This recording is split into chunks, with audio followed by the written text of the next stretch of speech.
and get the fuck out. Yeah. Right? So how did you do that? Yeah, let's dissect that a little bit, man. I'm glad you pointed that out because I always just kind of skim past that. But No, it's so it's brutal. huge. It's huge. It's the first 2 weeks of recovery. Yeah, I mean, it's huge. Yeah, and so I was living with my dad. He had a girlfriend with 2 kids, and he'd go to work, but as soon as he'd come home, he'd drink 6 beers before he stood up. You know what I mean?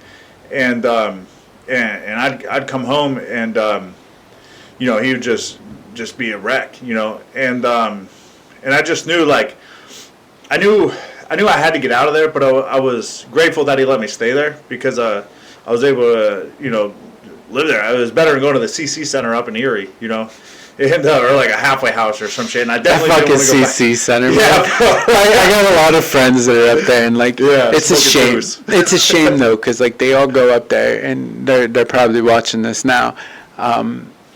They'll message me. Every one of them has called me afterwards and like, bro, I'm surrounded by fucking pedophiles. Yeah, you gotta get me out of here. Yeah. You gotta get me out of here. Yeah. And I'm like, I'll see what I can do. Right? And it's every single person. Like, I don't know what they got going on at the CC Center, but it just must be pedophile heaven up there. Those fuckers are everywhere. Right? But side note, ADHD moment. Yeah, no, that's all good. Yeah, man. So there I was, and I just wanted a better way of life, man. I just wanted it, man. I wanted it so bad. And I remember manifesting.